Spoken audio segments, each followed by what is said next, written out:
جو بندہ جو نیت رکھتا ہے اسی مہینے میں اللہ تبارک و تعالیٰ کو راضی کرے، اللہ تبارک و تعالیٰ ان کی وہ نیات بھی پوری کر دیتا ہے. سوال پڑھے محمد اور یہ وہی مہینہ ہے جس کے بارے میں نے پچھلے جمعے میں کہا تھا الذی شہر رمضان الذی انزلت فیہ القرآن.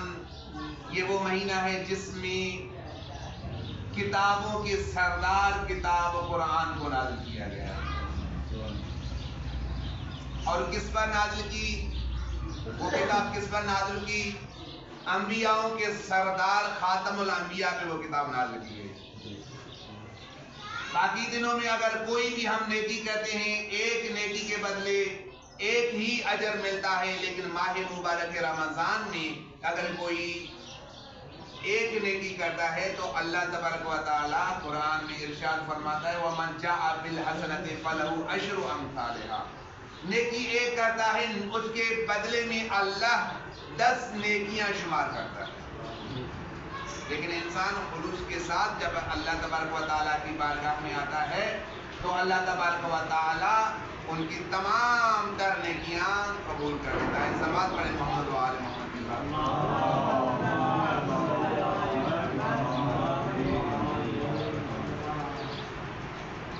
تو ہمیں چاہیے اس ماہ مبارک رمضان میں اپنے گناہوں کی معافی طلب کریں اللہ سے. واللہ عالم کب ہماری زندگی ختم ہو جائے. اب ان لمحوں کی قیمت معلوم کرنی ہے تو کسی زندہ کے پاس نہ جائیں سیدھا قبرستان والوں کے پاس اور پوچھیں ان سے کہ انہوں نے کیا کھویا. کیونکہ وہ مہلت مانگ رہے ہیں کہ پروردگار ارجعی لعلی اعمل صالحا. پروردگار دنیا میں واپس پلٹا تاکہ ہم نیک اعمال کریں. ساری زندگی تیرے در سے بھاگتے رہے تھے، تیری نافرمانی کرتے رہے تھے. اب ہمیں دنیا میں پلٹا تاکہ ہم تیری عبادت کریں، تجھے سجدہ کرتے رہیں. یقین مانے وہ اللہ اتنا غفور و غفار ہے جو ہم جو زندہ ہیں اس دنیا میں رہ رہے ہیں ان کے لیے جب کبھی کوئی بندہ دنیا کی دنیا داری سے تھک کر اللہ تبارک و تعالیٰ کی بارگاہ میں آ جاتا ہے اور کسی خستہ شدہ بدن سے اللہ تبارک و تعالیٰ کا ذکر کرتا ہے، تعریف کرنا شروع کرتا ہے، کبھی نیت باندھتا ہے، اللہ اکبر کرتا ہے، اس کے بعد حمد پڑھنا شروع کر دیتا ہے، اس کے بعد دوسری سورہ پڑھنا شروع کر دیتا ہے، رکوع میں چلا جاتا ہے. رکوع کرنے کے بعد جب وہ سجدے میں چلا جاتا ہے اللہ تبارک و تعالیٰ یہی تو کہتا ہے او بندہ تو تھک کے میری بارگاہ میں آیا ہے. اب چونکہ سجدہ اللہ کو تھامنے کا محل ہے، اللہ سجدے میں جب بندہ جاتا ہے اللہ اس کے قریب ہو کے کرتا ہے. اب مانگ کیا چاہیے؟ اب مانگ سارے دل کی تھکاوٹ تجھے روک رہی تھی کہ میری بارگاہ میں نہ آئے، لیکن تجھے نفس پر کنٹرول کر کے عبادت کو ترجیح دی، میرے سامنے آنے کو ترجیح دی. تاکہ تو تھکا ہوا تھا، تیرا جسم چور چور تھا. جو بھی انسان بہت کرتا ہے تو انسان تھک جاتا ہے. تو تھکا ہوا انسان جب اللہ تبارک و تعالیٰ کی بارگاہ میں آ جاتا ہے اور پھر حمد و ثنا کرنا شروع کرتا ہے، وہ سنتا ہے یہ بولتا ہے، وہ سنتا ہے یہ بولتا ہے. جب سننے والا جب وہی کہتا ہے کہ میں اس کو تھام لوں، وہ تھکا ہوا انسان جب سجدے میں چلا جاتا ہے، تھکا ہوا انسان سجدے میں کہتا ہے سبحان ربی الاعلی و بحمدہ. اب اللہ بھی حکم دیتا ہے مانگ کیا چاہیے تجھے، کیا چاہیے تجھے؟ وہی تو ہے غافر الذنب وقابل التوب. وہ اللہ ہی ہے جو گناہوں کو معاف کرتا ہے اور توبہ قبول کر دیتا ہے. کوئی اور توبہ قبول نہیں کرتا. اللہ وحدہ لا شریک ہے جو توبہ قبول کرتا ہے. وسیلے اور بن جاتے ہیں. محمد و آل محمد بخشش کے وسیلے ضرور ہیں، لیکن معاف کرنے والی ذات اللہ کی ہے، اس کا ہی لقب ہے۔ تو ہمیں چاہیے ہم جو ساری زندگی پروردگار کی نافرمانی کرتے آئے ہیں، ہم نے کبھی سوچا ہے کہ اگر انہی گناہوں کے ساتھ اللہ تبارک و تعالیٰ کے سامنے چلے گئے تو کیا ہوگا؟ چھوٹی سی میں یہاں مثال دیتا ہوں۔ اگر کوئی بیٹا اپنے باپ کے ساتھ بدتمیزی کرے یا نافرمانی کرے، اور وہی بیٹا پھر شام کے ٹائم آ کے کوئی حاجت لے کے اپنے باپ کے پاس آ جائے، بابا میری یہ حاجت ہے پوری کر، تو باپ کیا کہے گا اسے؟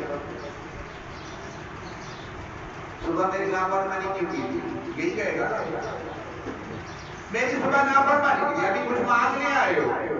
یا چلو والدہ ہی جو زیادہ محبت کرنے والی ہے، والدہ کی صبح جو نافرمانی کرتا رہا، صبح سے دوپہر میں نافرمانی کی، شام کا ٹائم ہوا، وہی بیٹا اپنی والدہ کے پاس آ کے کہتا ہے امی مجھے کچھ یہ چیز چاہیے، تو ماں دانے دیتی ہے، بیٹا تم صبح بھی میری نافرمانی، صبح بھی تم نے میری نافرمانی کری ہے، دوپہر بھی میری نافرمانی کری ہے، ابھی اپنی حاجت جب تجھے کوئی چیز کی ضرورت پڑی ہے، اب میری بارگاہ میں آئے ہو، اب مانگنے آئے ہو۔ یہ ہے ماں کہ وہ تانے بھی دیتی ہے کہ تو نے صبح میری نافرمانی کری تھی، صبح نے میری نافرمانی کر دی، ذرا اللہ کی طرف تو رجوع کریں کہ وہ ذات پروردگار جب بھی ہم اٹھتے ہیں، بیٹھتے ہیں، کھاتے ہیں، پیتے ہیں، سوتے ہیں، ہر وقت اللہ کی نافرمانی کرتے ہیں، اور اتنی نافرمانی کرنے کے بعد 1 سال گزر جاتا ہے، 5 سال گزر جاتے ہیں، 10 سال گزر جاتے ہیں، 30 سال گزر جاتے ہیں، 40 سال گزرنے کے بعد بھی اگر ہم اللہ کی بارگاہ میں آتے ہیں اور کہتے ہیں پروردگار بندے تو تیرے ہیں، وہ تو یہی کہتا ہے تو بھاگا ہوا تھا، میں تجھے تو کب سے بلا رہا تھا، آجا میری بارگاہ، آجا میری بارگاہ میں، جو آنے کا انتظار کرے کہ یہ بندہ میری بارگاہ میں آ جائے، اسے تو رب کہتے ہیں۔ اور ہم اپنی تحریف میں دیکھیں کہ اللہ نے کس طرح، کس نمونے ہمیں پیدا کیا، کس طریقے سے پیدا کیا، اور پیدا کرنے کے بعد کہتا ہے التین والزیتون وطور سینین وہذا البلد الامین لقد خلقنا الانسان فی احسن تقویم، مجھے تین کی قسم، مجھے زیتون کی قسم، مجھے طور سینین کی قسم، مجھے بلد امین کی قسم، لقد خلقنا الانسان فی احسن تقویم، جتنی بھی مخلوق میں نے بنائی ہے، جتنی بھی بنائی ہے، اس کائنات میں جو بھی مخلوق ہے، اگر کوئی بھی خوبصورت اگر کسی کو بنایا ہے تو وہ فقط انسان، کوئی اور نہیں ہے۔ اور جس کے بارے میں اللہ کہے کہ میں نے اسے خوبصورت بنایا، اور وہ بھی اگر اللہ کی نافرمانی کرے تو اس ذات پروردگار کو کتنی تکلیف ہوگی۔ تبھی تو ایک شخص آیا خدا کی خدمت میں، اللہ کے فرشتے نے کہا تھا پروردگار تم وہ آدم بنا رہے ہو جو دنیا میں آ کر فساد برپا کرے گا۔ اللہ نے کہا انی اعلم ما لا تعلمون، جو کچھ میں جانتا تم جانتے بھی نہیں ہو، جو کچھ میں جانتا ہوں تم جانتے بھی نہیں ہو۔ اچھا آدم کی بناوٹ میں فرشتوں نے اعتراض کیا تھا ہم تیری تسبیح کے لیے کافی ہیں، ہم تیری حمد و ثنا کرتے رہتے ہیں، ہم تمہاری عبادت کرتے رہے ہیں، انسان کیوں بنایا؟ اب توجہ کیجیے کہ ذات پروردگار اسی آیت کو مد نظر رکھتے ہوئے مولا کائنات کی خدمت میں، عدالت میں ایک شخص آ کے سوال کرتا ہے مولا اس کائنات میں اللہ نے کتنی طرح کی مخلوق بنائی ہے، کتنی طرح کی مخلوقات بنائی ہے؟ تو مولا کائنات نے فرمایا کہ اس پوری کائنات میں اللہ نے مکمل طور پر 3 قسم کی مخلوق بنائی۔ توجہ کیجیے، 3 طرح کی مخلوق مولا، یہ طرح طرح کی یہ کتنی جو ہے نا کیڑے مکوڑے ہیں، یہ کتنے جانور ہیں، پرندے ہیں، درندے ہیں، چرندے ہیں، انسان ہیں، آپ نے کہا 3 طرح کی۔ یہ فرشتے ہیں یہ بھی تو اللہ کے مخلوق ہے، جن ہیں یہ بھی تو اللہ کے مخلوق ہے. آپ نے 3 طرح کی کیوں؟ تو مولا نے کہا کہ اللہ نے فقط 3 طرح کی مخلوق بنائی. ان میں سے پہلی جو مخلوق بنائی ان کو فقط عقل دیا، یعنی عقل والی مخلوق، جسے فرشتہ کہا جاتا ہے. جسے فرشتہ کہا جاتا ہے، جو معصوم ہے، جو گناہ سے پاک ہے، جو گناہ کا تصور بھی نہیں کر سکتا، وہ ہے فرشتہ. یہ ایک مخلوق ہے جسے صرف عقل عطا کیا، اور ایک ہے حیوان جسے فقط نفس عطا کیا، عقل نہیں دی اس کو.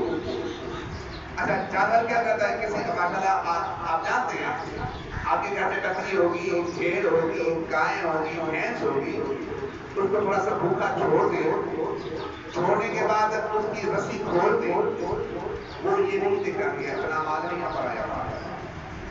جس کا بھی گھاس ہوگا وہ کھائے گی، وہ نہیں دیکھے گی کہ میرے مالک کا ہے یا نہیں، یہ میرے لیے ہے کہ نہیں ہے، کیونکہ اسے عقل نہیں ہے. ایک کو عقل دی ہے، اسے بنایا فرشتہ، اور جس کو عقل نہیں دی فقط نفس دیا اسے بنایا حیوان، جس کو پتہ ہی نہیں ہے اپنا ہے یا پرایا ہے. توجہ کیجیے گا، اپنا ہے یا پرایا ہے. مولا کائنات فرماتے ہیں لیکن تیسری مخلوق جس کو عقل بھی دیا اور جس کو نفس دیا وہ ہے انسان. وہ ہے انسان. اب تجھ پر لاگو ہوتا ہے کہ تو عقل سے کام لے کر نفس پر غلبہ کر کے حلال کی معرفت رکھ کے اشرف المخلوقات بن جائے، یا تو جو ہے نا عقل کو چھوڑ کر نفس کو آزاد چھوڑ دے تو حیوان سے بھی بدتر بن جائے. حیوان سے بدتر کیا ہے؟ حیوان سے بدتر کیا ہے؟ ہمارے پاس مال آیا امانتاً کہ یہ آپ نے غریبوں میں بانٹنا ہے. ابھی تو ماشاءاللہ ماہ مبارک رمضان میں بہت سارا مال آنے والا ہے، تو پھر کیا کہتے ہیں جو مستحق نہیں ہوتے وہ بھی بھاگ رہے ہوتے ہیں. جب ٹرک آ جاتا ہے نا پھر وہ بھاگ رہے ہوتے ہیں، جن کی اپنی ملکیت ہے، ہر چیز ہے. عطا کے مولا صادق عالم فرماتے ہیں مومن کی نشانی ہے،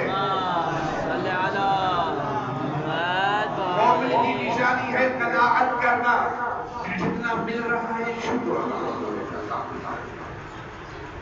وہ مومن نہیں ہے بھی صحیح اور بھی ہے بھی صحیح اور کی طرف یہ مومن کی نشانی نہیں ہے. تو عزیزان گرامی، جو شخص کسی یتیموں کا حق کھائے وہ انسان کہلوائے گا، وہ کسی کا حق کھائے وہ انسان کہلوائے گا. کسی غریب کا حق کھائے، حق مارے وہ انسان کہلوائے گا. اگر لے لیا بھائی، کسی نے قرضہ لے لیا بھائی، میں نے جو ہے نا یہاں سے امان بھائی سے 5000 روپے لے لیے، اس نے مجھے دیے، اب میں تو بولا نہ تھا، میں نے کہا کیا کرے گا امان؟ نہیں دوں گا اس کو، کیا جو کرنا ہے کر لے. اب میں نے اس کا مال کھایا تو یہ میرے اندر انسانیت کی نشانی ہے. قرآن نے کہا یہ انسان تو نہیں ہے، بل کل انعام، یہ تو جانور ہے. بل اضل بہتر بھی ان سے بہتر ہے، ان سے بھی گرا ہوا انسان جو حلال اور حرام کی تمیز نہیں رکھتا. اور ہم کتنا دن میں کوشش کریں ہم اپنی گریبان میں دیکھیں کہ اللہ کی کتنی نافرمانی کرتے ہیں، غریبوں کا مال کتنا کھاتے ہیں. اب غریبوں کا مال یہ نہیں ہے کہ ان کے جو میں جوان سے پیسے لیے 5000 روپے نہیں دیے، یہی حق ہے، ایسا نہیں.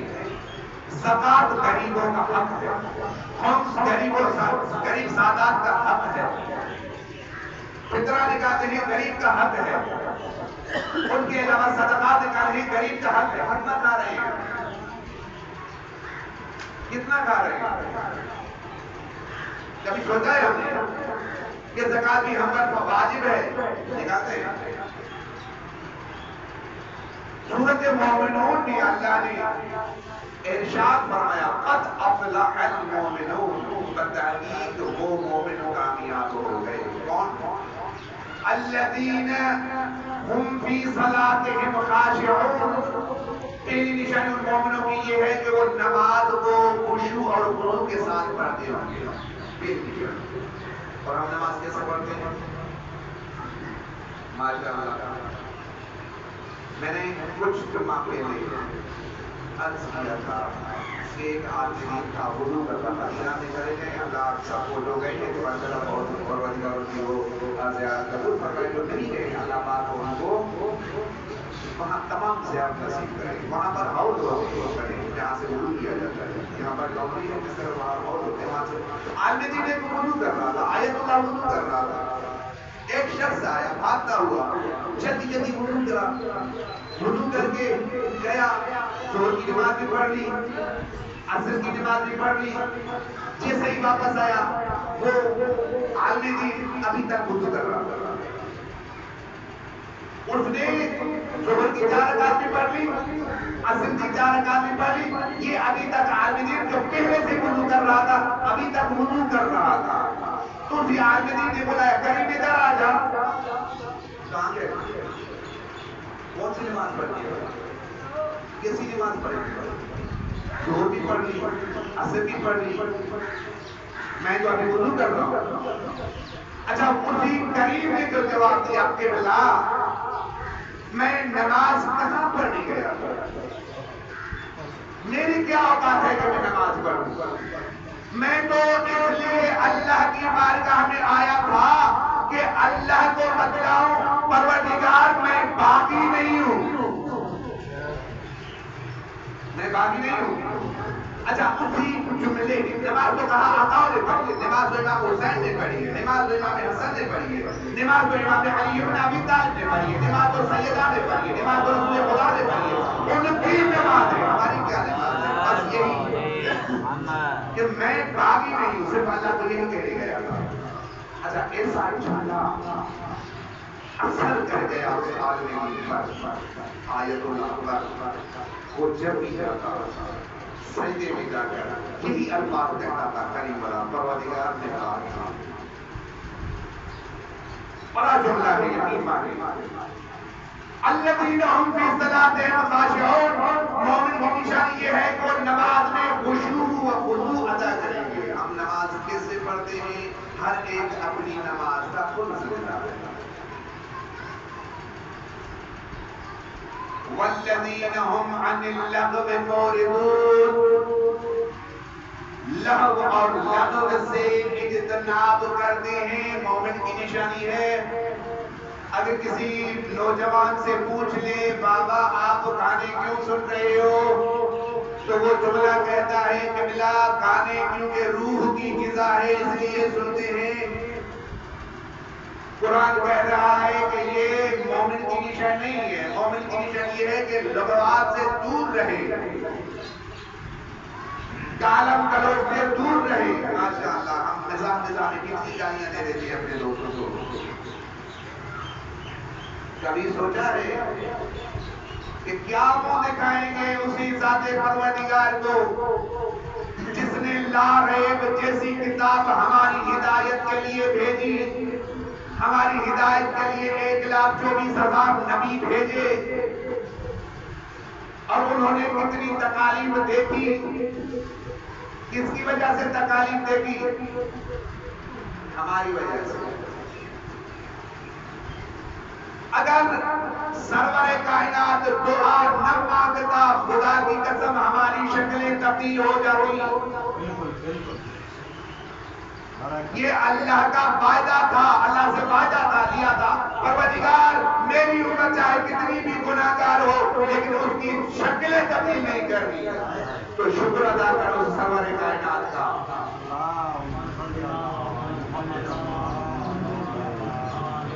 ہم کیا کر رہے ہیں؟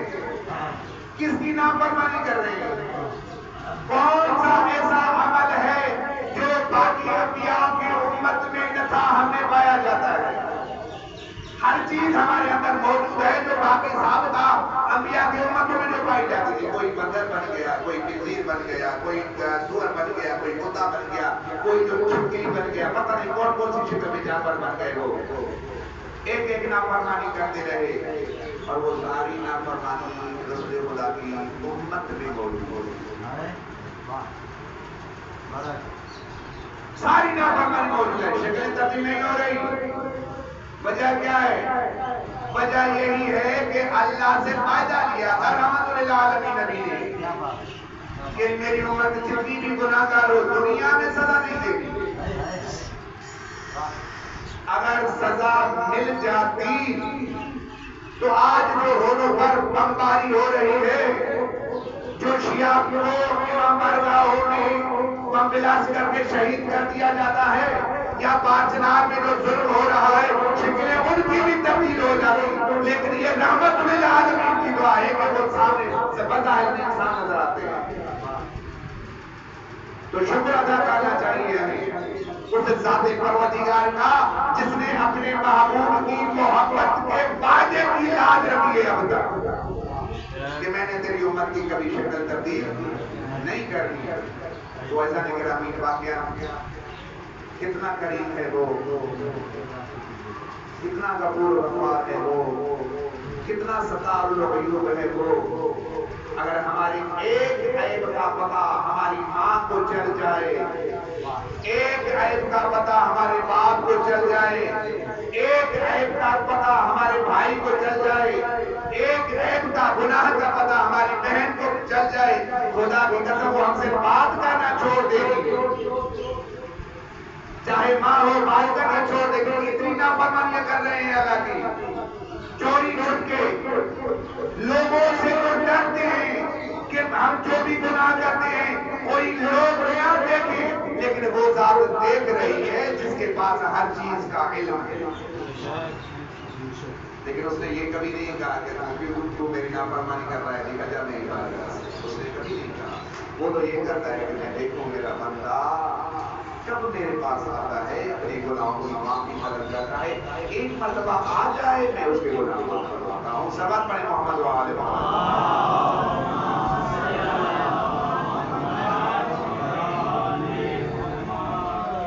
انشاءاللہ ہم دعا گو ہیں اسی بار مبارک رمضان میں کہ اللہ پاک ہمیں محمد و آل محمد کے نقش قدم پر چلنے کی توفیق عطا فرمائے اور قرآن پڑھنے کی توفیق عطا فرمائے، قرآن پر عمل کرنے کی توفیق عطا فرمائے. بسم اللہ الرحمن الرحیم. قل هو اللہ احد اللہ الصمد لم یلد ولم یولد ولم یکن له کفوا احد. صلوات پڑھیں محمد و آل محمد.